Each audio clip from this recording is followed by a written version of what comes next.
Deep beneath the Pentagon, one man uncovered the truth, a secret buried in dead data, an operation engineered to ignite war. Ethan Cole was never meant to find it. Now, he's America's most wanted, framed, hunted, alone, but he still has the truth, and he's not running anymore. The fluorescent lights buzzed overhead, flickering faintly above rows of humming server racks deep beneath the Pentagon. Ethan Cole, a 34-year-old CIA agent, sat alone at his terminal in the sub-basement data center, a place most agents avoided unless reassigned or punished. For Ethan, it was both. Once a rising star in field ops and cryptographic analysis, he'd fallen out of favor after questioning a faulty intelligence report that led to the deaths of 2 informants overseas. His reassignment had been swift and surgical. Now surrounded by humming machines and the sterile scent of old coffee, he parsed through interagency transmission logs no one would ever read again. Dead data, ghost files, bureaucratic purgatory, until 1:42 a.m. A red flag appeared on his monitor, a corrupted server log tied to an obsolete decryption protocol buried so deep it didn't even have a routing index. Curious more than alarmed, Ethan leaned in. The file was labeled simply Solver. Never seen that tag before, he muttered to himself. As he dove into the stream, the system resisted. Layers of legacy firewalls, misaligned hashes, and encryption shells more sophisticated than anything he'd encountered outside Black Ops data vaults. It was almost deliberate. Someone had buried this, not archived it. With his custom-built debugger, a tool he had developed during his crypto-analysis training in Berlin, Ethan began dismantling the wall. What opened wasn't corrupted. It was a dormant communications channel, coded under a ghost project designation, Project Sovereign. Within seconds, screens populated with sealed documents, audio logs, satellite footage, full internal assessments, coup operations engineered by US hands, targeted assassinations of diplomats and foreign operatives, fabricated insurgencies, and then came a folder marked Directive Catalyst. His fingers trembled as he opened it. Inside, evidence of a nuclear warhead being quietly rerouted through diplomatic channels under humanitarian cover. The intended destination, a contested border city between 2 global adversaries. The operation was staged to frame one side, ignite retaliation, and justify a war. A world war. One that America could profit from. Jesus Christ, he whispered, the weight of it slamming into his chest. He acted on instinct. A portable drive was yanked from his bag. He encrypted everything on the fly, mirroring data, rerouting tracking pings, layering misdirection. Then he initiated a code red crash on the server to slow any trace back. The lights dimmed, fans whirled faster.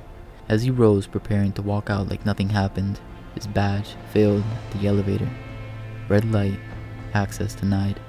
Then came the security override on the CCTV feeds. Someone was watching. In seconds, alerts sounded. He heard boots in the corridor, heavy, coordinated. Already? He hissed, adrenaline spiking. Ethan pulled open a wall panel beneath his desk, an old maintenance shaft he'd scooped weeks earlier. While others drank coffee and filled out logs, he mapped exits. It was paranoia then. Now, it was survival. He crawled through darkness, the hum of servers replaced by the distant thunder of guards shouting commands. At the shaft's end, he found the bypass, an old emergency override that unlocked a rear stairwell once meant for fire drills. He didn't look back. Project Sovereign wasn't just a secret, it was a war crime in the making. And now, Ethan Cole was the only one who knew. The motel room stank of bleach and stale cigarettes. It sat a few miles south of Washington, tucked between a gas station and an abandoned diner. The kind of place that didn't ask for IDs and didn't care about guests paying in cash. Ethan Cole, once a respected CIA field agent, now sat cross-legged on the edge of his bed, the flickering light from the cracked TV casting warped shadows across the walls. His dark hair was damp from a hasty shower, his green eyes bloodshot from lack of sleep. He hadn't blinked in minutes. The portable drive containing Project Sovereign's files lay hidden inside a thermos, tucked beneath old clothes in a duffel bag near the bathroom. He hadn't dared plug it into a device again. Not yet. Not until he figured out his next move. For now, he was trying to listen. With his laptop air-gapped and running his personal encryption protocols, Ethan tapped into the encrypted agency CompsNet, something few outside his department even knew existed. It was meant for black site updates and emergency relays, never used unless something went catastrophically wrong. His name was everywhere. Burn notice issued, Ethan Cole, level alpha, charges, espionage, unauthorized access, theft of classified material, considered armed and extremely dangerous. It wasn't a suspicion, it wasn't a slap on the wrist. It was the final nail. The red line meant shoot on sight. He stared at the screen in disbelief. They hadn't even waited 12 hours. His agency-issued burner phone buzzed on the nightstand, vibrating violently against the laminated wood. The caller ID flashed one name, Director Samuel Crane. Ethan answered. "Sir?" "Ethan." Crane's voice was steady, but there's something underneath. Strained breath, a tautness, like a wire pulled too tight. "I need you to listen. There's no time. I know about the burn notice," Ethan said. Crane exhaled, a slow rasp through the line. "They're panicking. The data should have never been reachable. The Pentagon's filled with men who spent decades building that machine. You kicked the wrong hornet's nest, and now they want a scapegoat," Ethan muttered. "Exactly. They're forcing my hand. Pressure's coming down from levels you wouldn't believe. Generals, Joint Command, private contractors, hell, even the State Department. There are people you can't touch, people who don't want sovereign in the light." Ethan closed his eyes. "I can't give it back. I won't. I didn't ask you to. I'm giving you a chance." Crane's voice dipped low. "Turn yourself in, now, quietly. Do what I can." Ethan laughed bitterly. "If I turn myself in, I die. You know that." Silence. Just the sound of breathing. "I can't protect you anymore," Crane finally said. The words landed like a hammer. "They'll come. Soon." Then the line clicked. Dead. Ethan stared at the phone for a long moment. Then without hesitation, he snapped it in half. He yanked out the SIM, crushed it beneath his boot, and dumped the remains in the toilet. He moved quickly now, packing the bag, hiding the drive, checking the Glock he kept under the pillow. He peeked through the blinds. The black SUV drove past the parking lot and didn't stop. The next time, it might. He was out of allies, out of time. They made him a ghost. Now, he'd become a shadow. In the shadows of America's surveillance state, Ethan Cole became a ghost. He burned every trace of his identity, scrubbing digital footprints, altered facial recognition data with AI overlays, even tampered with DMV archives. The country he once defended now turned its full weight against him. Airports were no-go zones, with biometric gates cross-referencing blacklisted profiles. Bus terminals had roving checkpoints. Highways were patrolled by unmarked drones that scanned vehicles and pinged thermal signatures. Every street cam, toll booth, and GPS satellite was another set of eyes. But Ethan knew the system he had helped build it. He moved in silence, always one city ahead, one identity removed from the last. He accessed darknet forums to secure relays, used burner phones programmed with rotating IMEIs, and relied on old Cold War-era dead drops to receive supplies. He called in flavors, but never used names, never the same voice twice. He had been trained for operations like this, not just from the wrong end of the gun. Still, none of it mattered if he couldn't stop the directive catalyst. In the grimy back room of a shuttered warehouse outside Richmond, Ethan sat beneath a single, rusted light bulb, his laptop running off stolen Wi-Fi from a nearby electronics store. The files he pulled from Project Sovereign were dense, redacted in places, but not enough. It was there between contractor invoices and encrypted memos that he found it. A shipment manifest disguised under diplomatic clearance, flagged as humanitarian aid. It originated from a private logistics firm contracted by the State Department, but Ethan traced it further, back to a black site manifest hidden in a civilian database that shouldn't have existed. The cargo had left Norfolk Naval Port, bound for Valencia, Spain, a powder keg of social unrest and rival intelligence interests. The moment he saw the name, Ethan's stomach turned. Valencia wasn't just a target, it was a matchstick waiting to ignite. Proxy wars, border tensions, an attack there would fracture alliances, rally factions, and unleash the global war Sovereign was engineered to justify. Now the CIA was closing in, After Crane's call, the kill team scout Boulder. They weren't chasing, they were hunting. Ethan survived the trap outside a refueling station near Roanoke, where a disguised fuel attendant locked him in the restroom while a black van approached. Only a hacked fire suppression alert gave him the seconds he needed to escape. Vaulting through a side window, sprinting through woods, blood dripping from a gash in his shoulder. He didn't know if Director Crane had leaked the location out of loyalty or betrayal. A test, maybe. He couldn't afford to care. He changed locations again, wrapping his shoulder with gauze scavenged from a first aid kit and popping stolen antibiotics. Pain was irrelevant. Survival was everything. As the days passed, his face began appearing on more restricted alerts, circulating through secure networks. The manhunt escalated. Internal assets reactivated.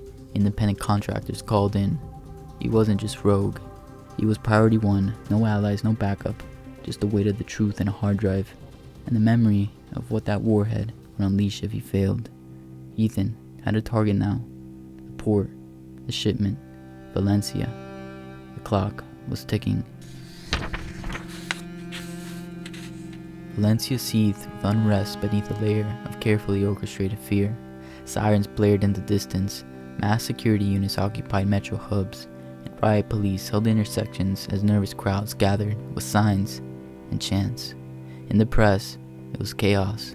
Teeth and Cole, it was all by design. The signs were there, targeted disinformation, staged outbursts, automated narratives repeated by state-aligned networks. Ethan, disguised as diplomat courier, passed undetected through checkpoints with forged papers and stolen credentials. He was careful, measured, but time was slipping fast through the cracks of a city poised for catastrophe. At dusk, he reached the UN cargo depot on the port's edge. Guards in false humanitarian gear patrolled the perimeter with military precision. Behind security fences and radiation-dampened crates, Ethan found the logistics terminal, an unassuming device bolted to a workbench deep within the steel interior. Using a malware key of his own design, Ethan bypassed 3 levels of encryption and accessed the sovereign records. And there it was.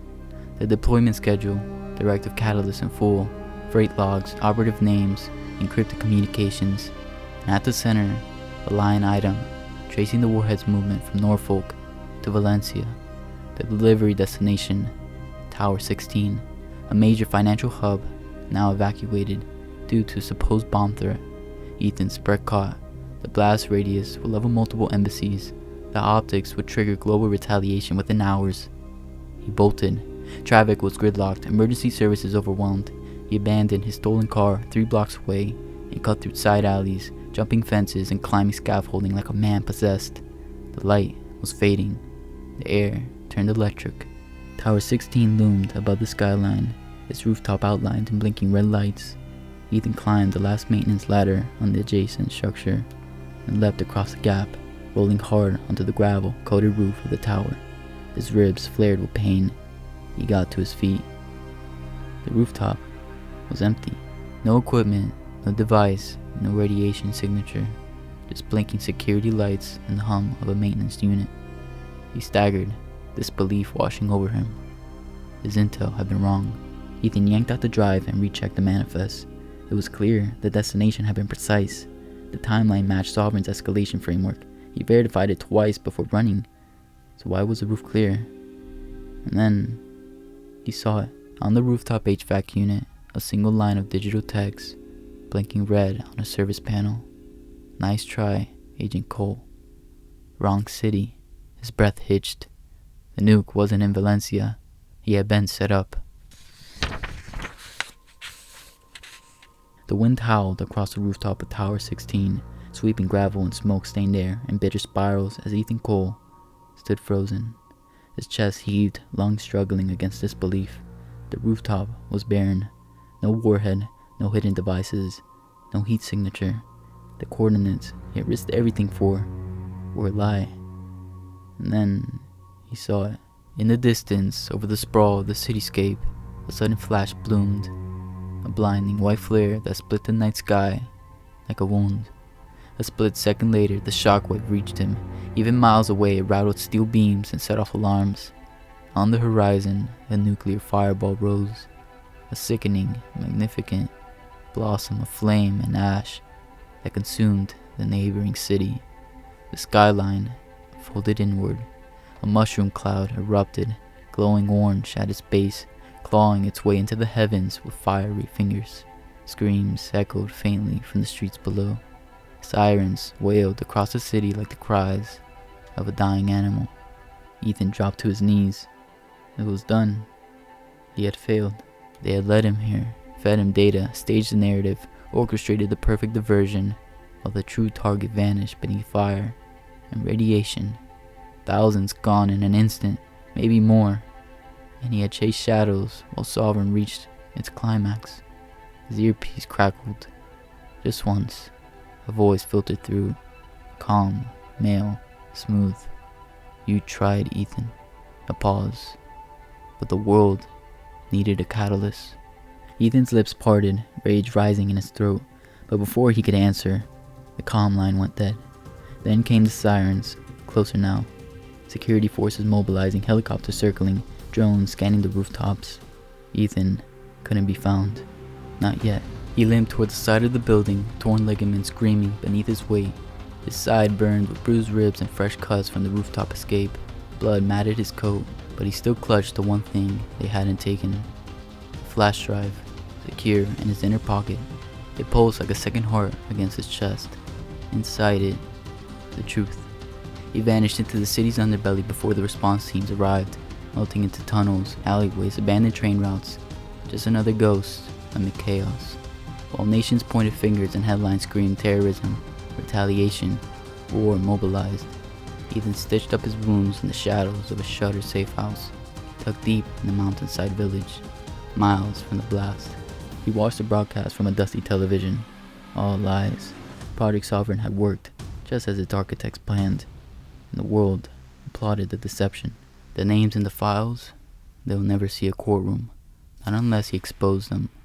But if he did, they will disappear. They slither into hidden bunkers, retreat behind shell corporations, and continue pulling strings from the dark. Richer, safer, untouchable. Ethan stared at the glow of the old laptop, fingers hovering over the keyboard.